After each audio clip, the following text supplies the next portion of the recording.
Bom dia a todos, bom dia a todas. Sejam muito bem-vindas e bem-vindos a mais um ICL Mercado e Investimentos. Hoje, segunda-feira, então vocês já sabem, dia da gente passar pelas expectativas do mercado para os principais indicadores financeiros, para expectativa para a Bolsa também. Notícias vindas da Ásia, notícias vindas importantes aí vindas da Ásia.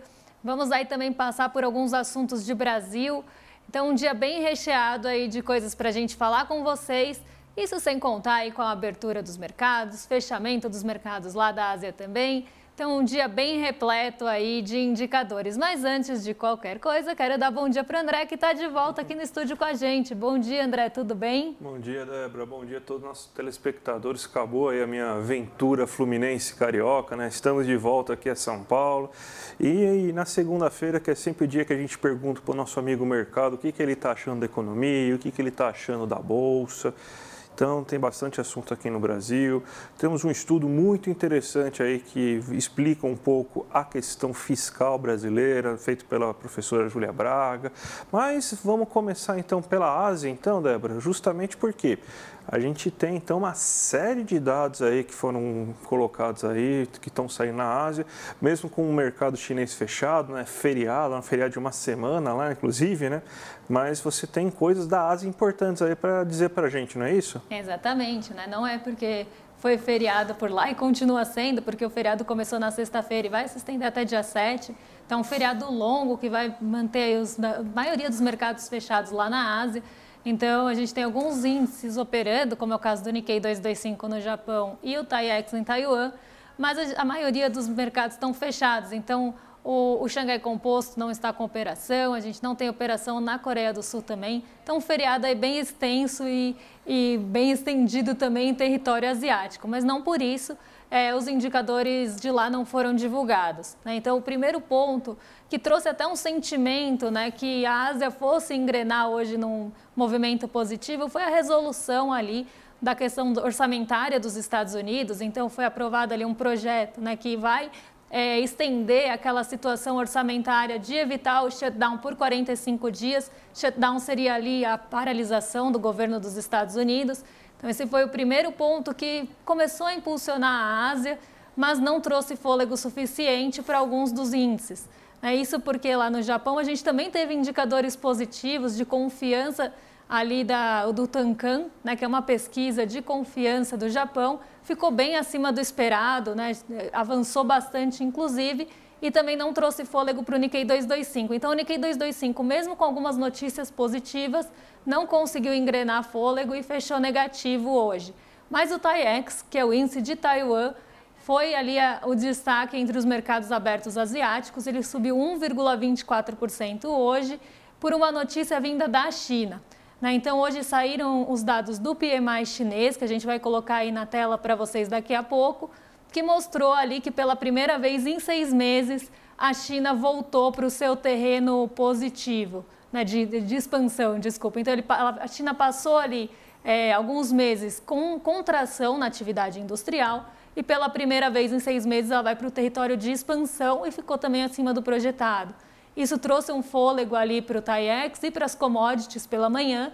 Então, um movimento mais positivo na Ásia vinda dessa notícia da China, né? Mas mesmo num dia que o mercado chinês está fechado. Então, o Xangai Composto não reagiu a isso. Se tivesse aberto, provavelmente ficaria no terreno positivo também.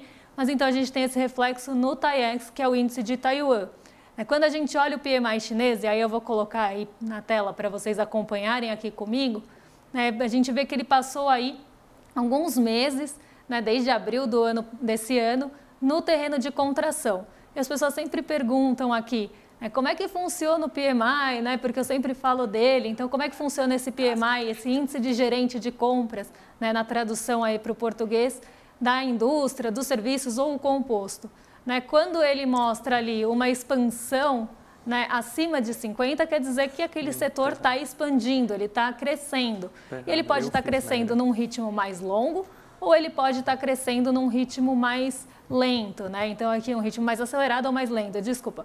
Quando ele está num patamar abaixo de 50, né, ele pode estar ali num ponto que ele está acelerando a sua contração, então está ficando cada vez mais distante de 50, como ele também pode estar ali melhorando e se aproximando de 50, né, melhorando o ritmo da atividade. E é isso que a gente vem acompanhando na China.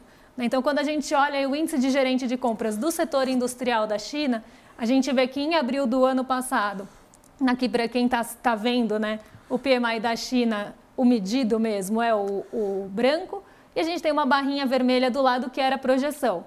Em abril, se esperava expansão, né, da atividade industrial chinesa em 51,4 pontos, mas o índice ficou em 49,2. Então, não só ele decepcionou o mercado, como também mostrou aí contração da atividade econômica chinesa. O mesmo aconteceu em maio.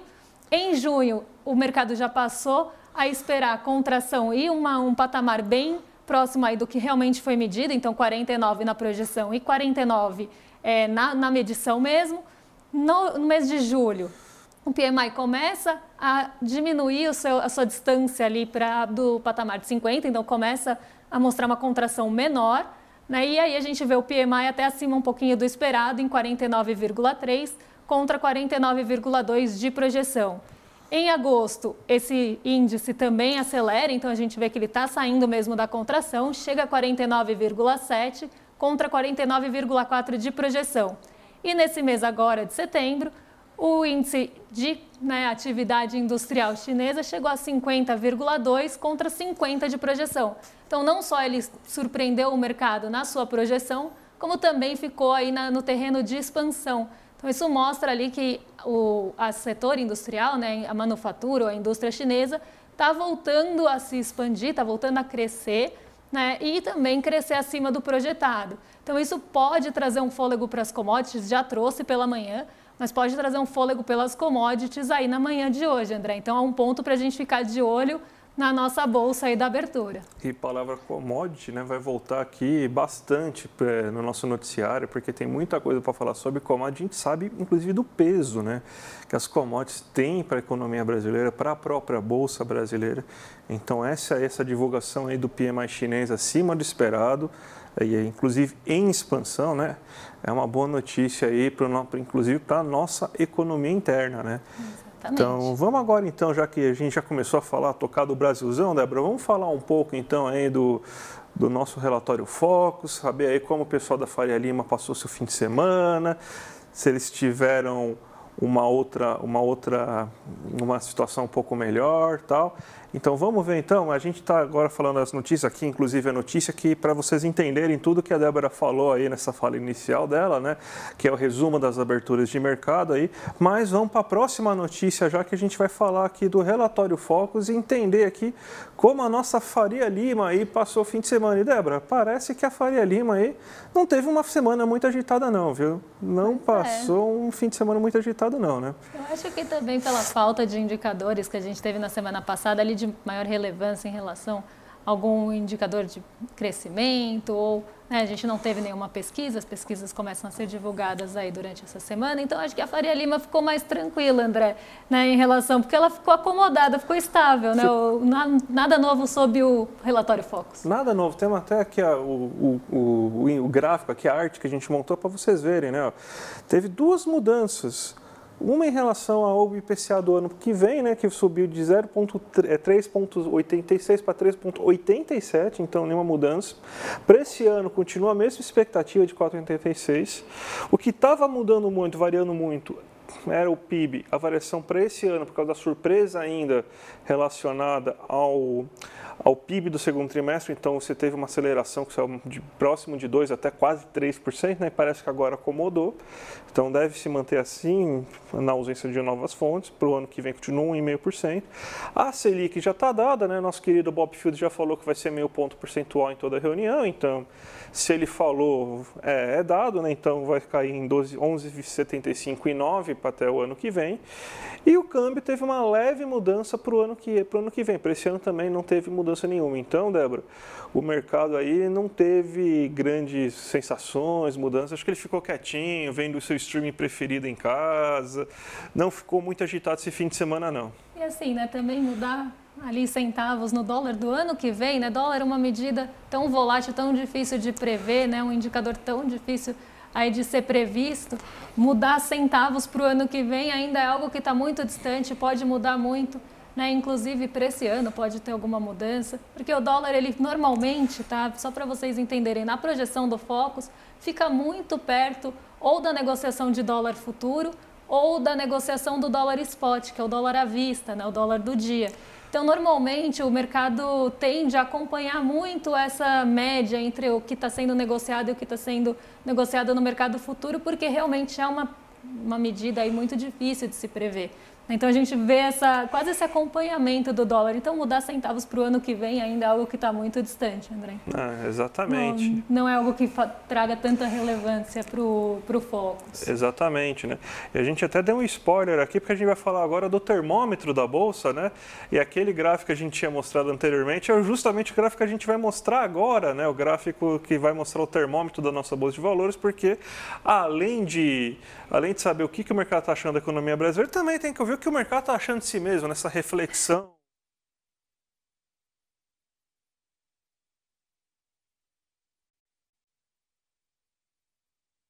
Três semanas que a gente volta a ter perspectiva de queda. Ainda um mercado mais otimista, né? Um mercado que espera, né? 50% aqui, como é feita essa pesquisa, alguns agentes são escutados, né? E aí eles mostram ali qual a perspectiva que ele tem, se é positiva, se é de estabilidade, que é chamada de neutra, né? Então, se é uma perspectiva positiva, se ele está neutro, acha que vai ficar perto do 0 a 0, ou se ele acha que vai cair a bolsa na semana. Então, aqui é um acumulado semanal. A gente vê que o mercado erra, né? Então, é o que a gente sempre fala, nem sempre as projeções, nem sobre si mesmo, são ali assertivas. Então, a gente vê que o mercado erra em algumas vezes. Na semana passada, depois de errar na semana do dia 18 de setembro a 22, que foi a semana retrasada, né, boa parte do mercado, 60% dos entrevistados esperavam alta na Bolsa numa semana ali de super quarta, uma semana de juros de China, uma semana bem conturbada, né? Então, até achei muito arrojada essa perspectiva de 60% de alta, mas aí a Bolsa caiu 2,13. Nessa semana, nessa semana que passou, na verdade, 57,41% dos agentes esperavam alta na Bolsa e 42,59% queda. E a gente teve alta na Bolsa, 0,48%, e foi nos 45% do segundo tempo, porque foi realmente no último momento que nossa Bolsa virou a semana para o terreno positivo, porque foi na sexta-feira, ali durante a tarde, que nossa Bolsa conseguiu dar esse salto. A Bolsa passou boa parte da sexta positiva por conta da Vale, justamente expectativas de commodity. A Vale é a ação de maior peso do nosso índice, isso estava puxando o Ibovespa para o positivo. E aí, no fim do dia, a Petrobras também virou para o positivo, isso consolidou ali uma alta de 0,71. E a nossa Bolsa, 0,72, desculpa, 0,71 foi no mês. E aí a nossa Bolsa conseguiu chegar com 0,48 positiva, bem no finzinho da semana, realmente. Então, aí o mercado acertou sua projeção. Para essa semana, a gente já tem perspectiva de queda, algo que apareceu muito pouco nessas últimas semanas. 12,5% do mercado, né? Esperam aí 12,50% dos entrevistados esperam queda na Bolsa, 37,5% esperam que vai ficar estável perto do 0 a 0, mas ainda 50% esperam alta. Então, ainda a maioria aí, né, bem perto da metade, mas esperam aí alta, e o restante aí da metade ficam divididos entre estabilidade e queda. Então, ainda uma perspectiva mais otimista para a nossa Bolsa, né? Então, aqui o mercado está esperando que essa semana a Bolsa vá fechar positiva. Muito bem, Débora, muito bem. Vamos agora, então, falar também de outro pessoal que está com expectativa, mas dessa vez expectativa negativa, né? Que é o empresariado brasileiro. A gente já falou durante as últimas semanas sobre a expectativa dos consumidores. Do consumidor está boa, mas do setor de serviços, do setor comercial, agora do empresariado brasileiro como um todo, né? E você teve uma queda, uma nova queda, o segundo mês consecutivo que você tem uma queda sobre o que o empresariado brasileiro acredita aí sobre o futuro dos seus negócios, né? Então, ainda mais que é num momento, vamos dizer assim, bem importante, né? Que a gente está entrando agora no último trimestre, um trimestre que costuma acelerar um pouco mais a economia, principalmente nos setores urbanos, né? Comércio e serviços, as pessoas costumam comprar mais, porque você tem a Black Friday, por exemplo, você tem as compras de Natal, então é um momento que o comércio costuma ter um aquecimento maior. Você tem, então, também que as festas de fim de ano você consome mais restaurantes, barzinhos, você também utiliza outros serviços com maior frequência, principalmente serviços pessoais, né? Você também costuma viajar mais, época de férias escolares, então dezembro começa a ser um mês com bastante turismo também. Só que o empresário brasileiro não está com essa confiança toda, então você teve uma queda dessa confiança e isso a gente está explicando há muito tempo também, né? Que uma das partes mais importantes da questão econômica também é uma questão de perspectiva, né? Porque é a perspectiva que os empresários possuem, é a perspectiva que as pessoas têm em relação ao futuro que vão ditar o ritmo que elas vão consumir, o ritmo que empresários vão empregar pessoas, o ritmo que eles vão realizar gastos para a expansão de seus negócios e tudo mais. Então, uma queda nessa confiança aí nesse último trimestre é um dado preocupante, sim, né? Então, vamos ver como que isso vai acabar se refletindo aí na economia real, Débora. Exatamente. Vamos ver aí se isso muda, né, com as próximas divulgações. A gente tem divulgações importantes ao longo dessa semana e da próxima. Vamos ver se essa confiança muda também com a aproximação do fim do ano, né? Claro, já está caminhando para o último trimestre do ano, mas vamos ver se com a aproximação realmente desses últimos meses de aceleração, aí a gente começa a ver alguma mudança, alguma inversão nessas expectativas, principalmente do comércio, né? E do setor empresarial aí. E a gente tem também revisão e mudança nas perspectivas do IPEA, né, que teve aí revisão de projeções, né, de previsão do PIB. Então, vamos passar aí para a nossa audiência como é que ficaram aí essas mudanças, né? O que o IPEA viu de diferente na nossa economia. Então, se o mercado não está tão confiante assim e os empresários também nem tanto, o IPEA melhorou bastante aí a confiança, mas é importante lembrar, tá, gente? A última vez que o IPEA tinha feito esse levantamento aí sobre suas projeções foi justamente antes da divulgação do PIB do terceiro trimestre, que todo mundo ficou empolgado e refez as suas projeções, né? Então, agora ele faz um aumento das suas projeções baseado, inclusive, no que ocorreu aí na divulgação dos últimos dados inflacionários, os últimos dados de atividade econômica e o mais importante de todos é esse aumento de 2,3% de expectativa de crescimento econômico para agora 3,3% de aumento de expectativa. Para a inflação não teve muita mudança, né? Então, no relatório dele, né? Mas está bem alinhado com o que, por exemplo, o Ministério da Fazenda colocou, né? O Ministério da Fazenda e o próprio Banco Central estão esperando um crescimento de... Aliás, o Banco Central estava esperando um crescimento de 2,9%, né? Menor do que da Fazenda. Menor do que da Fazenda, né? A Fazenda está esperando de 3,2%, o IPEA está esperando 3,3%, o mercado está esperando 2,92%, né? Então, até o mercado está mais otimista que o Banco Central, né?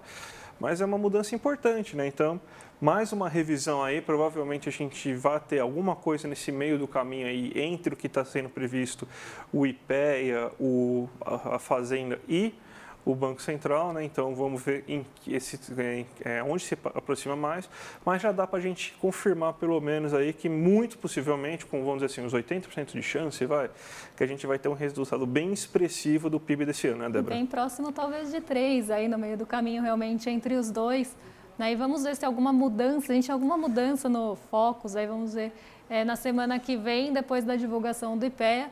E vendo aí o relatório trimestral, né, que sai a cada 3 meses, como o próprio nome sugere, do Banco Central, se tem alguma mudança, porque ele está ali, ó, juntinho com o Focus, né? E a gente tem também uma notícia, a gente fala tanto de commodities, né? Todo dia de manhã a gente fala das matérias-primas, e a gente tem notícia também, né, de como as commodities acabam interferindo aí, né?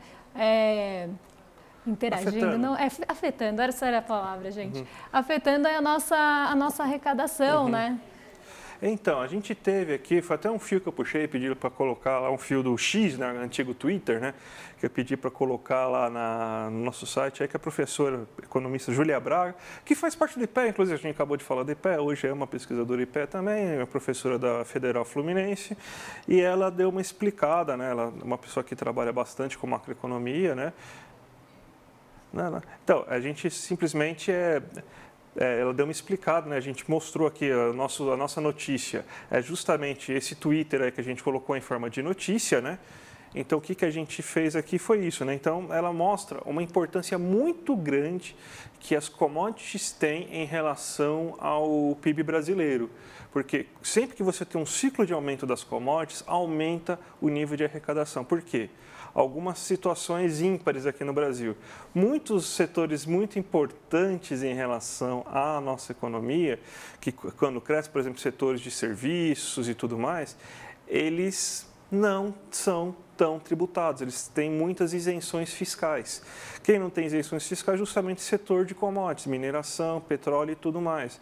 Então, você acaba dependendo muito da arrecadação com o ciclo de commodities brasileiro. Crescer o preço dos minérios, do petróleo e das commodities agrícolas, você vai ter um aumento de arrecadação. Caso contrário, você não tem. Então, o aquecimento da economia urbana como, em si só, como está acontecendo nesse segundo trimestre, Débora, por exemplo, o que ele vai acabar gerando? Não vai acabar gerando um aumento arrecadatório. Então, esse que é o problema que ela está levantando aqui nesse artigo aí. Aí no nosso site, no link do nosso site, vocês vão ver, tem um estudo completo, lá o link para o estudo que também tem o professor Almitrano, que também faz parte, que assina também esse estudo do IPE e tudo mais, né? Lá na nossa matéria também tem todos os gráficos que a Júlia Braga colocou aí também aí para explicar o seu ponto de argumento, mas isso é bom para desmistificar, por exemplo, aquele pessoal lá que eu já estou ouvindo, né?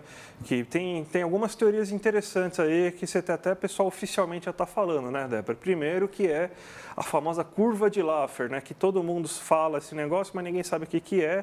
E todo mundo fala assim, não, porque quando você cobra muito imposto, você tem uma hora lá que a arrecadação cai porque passou do ponto. Não, nada a ver com isso, não tem explicação nenhuma. O pessoal coloca isso aí, fala muito, mas nem explicar a curva de Laffer ele sabe e é irrelevante, tá? Nem queiram saber o que é a curva de Laffer, tá bom, gente? É melhor assim para a vida de todo mundo.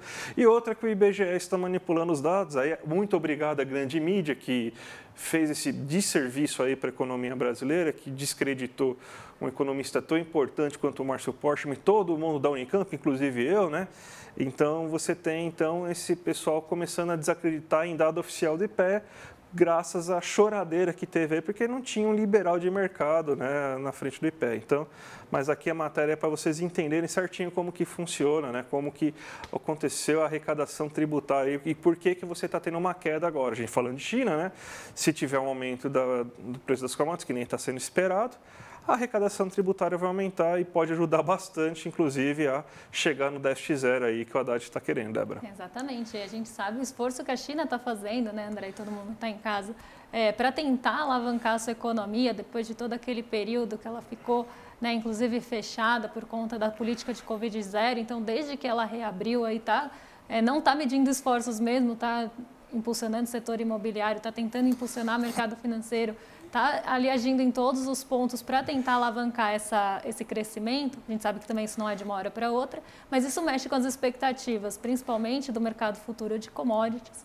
E aí as commodities começam a ser negociadas a preços maiores e isso impacta a gente aqui não só no mercado financeiro, mas a gente está vendo aí de outras formas aqui na nossa economia, né, real, né, na nossa economia mesmo. Não só aí no mundo financeiro, das negociações de futuros e nas negociações de bolsa, né? A gente sabe o quanto isso impacta a gente de uma forma geral, mesmo como um todo. E falando em commodities, abertura, né, bolsas, vamos dar aquele giro no mercado para ver como é que nossas bolsas estão hoje. Ibovespa, que tinha uma perspectiva de abrir positivo, né, por conta das commodities e conseguiu ali por um período bem curtinho ficar aí nesse terreno, mas foi para o negativo principalmente depois da abertura de Nova York. Então vou colocar aí para vocês na tela o que está acontecendo aí com os mercados, para a gente acompanhar junto. Então a gente tem um movimento interessante hoje, porque a gente teve uma aceleração na negociação dos juros futuros, principalmente aqui no Brasil, em resposta às treasuries dos Estados Unidos que continuam nos maiores patamares aí dos últimos anos. Então, a gente vê essa aceleração das treasuries, né, e isso diminui muito o apetite pelo risco. Né? O que é esse apetite pelo risco que a gente fala tanto? É o mercado querendo realmente entrar em ativos de mais risco e países também que tem ali uma variação maior, que tem um pouco mais de volatilidade, como é o caso dos emergentes e caso do Brasil. Né? Então, a gente tem esse movimento de apetite pelo risco reduzido toda vez que a gente vê as treasuries lá dos Estados Unidos tendo seus rendimentos aumentados, porque o recurso vai buscar o ganho mais seguro lá e acaba saindo desse mercado de bolsa mais volátil, principalmente de países emergentes. A gente vê esse reflexo hoje, né? A gente teve também uma sequência de 3 ganhos consecutivos no Ibovespa, que levou ali a nossa bolsa para o terreno positivo na sexta-feira, né? Mas a gente vê também uma parte de realização de ganhos em alguns setores, que subiram bastante na sexta, né? E durante a semana. Então, uma parte de realização e uma parte também desse movimento dos juros futuros subindo aqui no Brasil em resposta aos Estados Unidos. Então, a gente vê esse movimento de juros futuros no Brasil avançando, isso também acaba diminuindo o apetite interno aqui de risco, né? Então, a gente vê setores muito sensíveis a juros, como o índice de consumo, sofrendo bastante. Então, bastante aí influência desses juros futuros, dessa curva, né, que a gente fala, curva de juros, né, que são as negociações para vários vencimentos aí subindo. Isso puxa a bolsa para baixo, então a gente vê esse movimento do Ibovespa, mas a Nasdaq está positivo. Nasdaq também é uma bolsa bem sensível a juros nos Estados Unidos, no caso, porque é uma bolsa pesada de tecnologia, então é bem sensível aí a financiamentos de terceiros, ela acaba sofrendo muito com movimentações nos juros e ela está positiva. Então, um movimento interessante aqui sendo visto nessa manhã.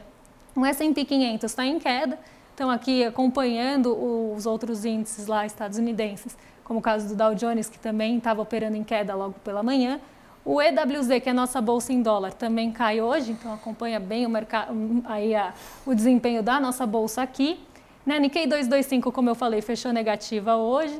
Xangai Composto sem negociação, então essa última cotação que vocês estão vendo é de quinta-feira. O dólar segue em alta, principalmente por esse movimento de juros e das treasuries. Então a gente vê o patamar ainda de R$ 5,00 sendo mantido e ultrapassado, né, um patamar importante psicológico aí do mercado. DXY, que é o índice frente aos pares, também sobe, puxado por essa alta de treasuries. E o petróleo Brent hoje cai 1,13, apesar ali do PMI industrial da China ter surpreendido.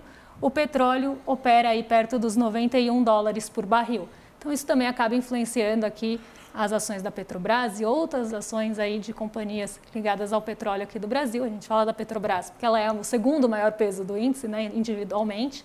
Então ela também acaba puxando esse movimento negativo. Sexta-feira ela se descolou do petróleo, né? O petróleo não estava ali muito firmado, ela conseguiu o positivo, mas hoje ela acompanha aí esse movimento. Então, um dia mais negativo de realização e juros em alta aí num geral.